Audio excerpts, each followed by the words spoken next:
जय श्री सीताराम, जय श्री राधे श्याम।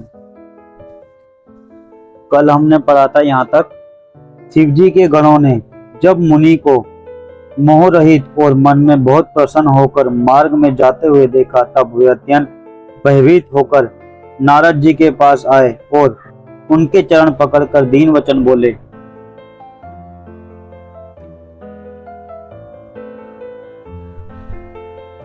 हे मुनिराज, हम ब्राह्मण नहीं हैं, शिव जी के गण हैं। हमने बड़ा अपराध किया जिसका फल हमने पा लिया। हे कृपालु, अब शाप दूर करने की कृपा कीजिए।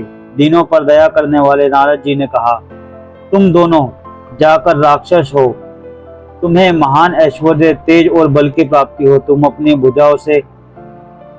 भुजाओं के बल से सारे विश्व को जीत लेंगे। तब भगवान विष्णु मनुष्य शरीर धारण करेंगे।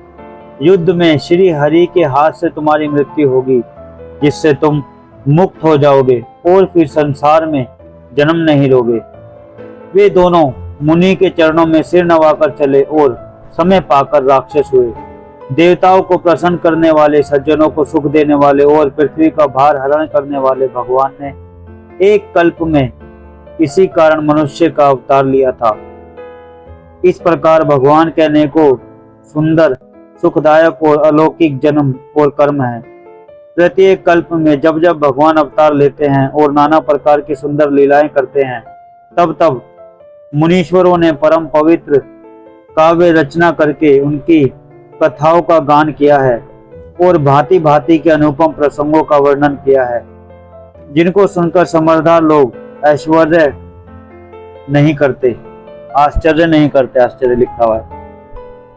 श्री हरि अनंत है और उनकी कथा भी अनंत है।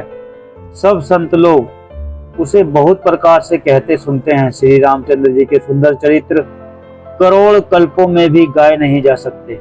शिव जी कहते हैं, हे पार्वती, मैंने यह बतलाने के लिए यह प्रसंग को कहा है कि ज्ञानी मुनि भी भगवान की माया से मोहित हो जाते हैं। प्रभु कौतिकी लीलामय हैं और शरणागत का हित करने वाले हैं। वे सेवा करने में बहुत सुलभ और सब दुखों के हरने वाले हैं।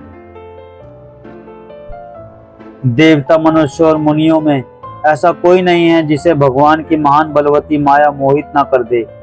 मन में ऐसा विचार कर उस माया के स्वामी श्री भगवान का भजन करना चाहिए।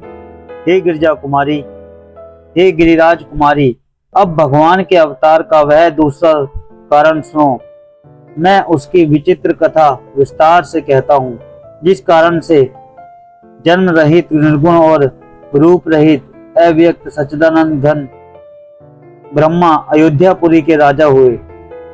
जिन प्रभु श्री रामचंद्र जी को तुमने भाई लक्ष्मण जी के साथ मुनियों का सा वेश धारण किए वन में फिरते देखा, हे भवानी, जिनके चरित्र देखकर सती के शरीर में तुम ऐसी बावली हो गई थी कि अब भी तुम्हारे उस बावलेपन की छाया नहीं मिटती। उन्हीं के भ्रम रूपी रोग के हरण करने वाले चरित्र सुनो। उस अवतार में भगवान ने जो जो लीला की, वह सब मैं अपनी बुद्धि के अनुसार तुम्हें कहूंगा। आज हम यहाँ तक पढ़ेंगे, कल इससे आगे पढ़ेंगे। जय श्री सीताराम, जय श्री राधे श्याम।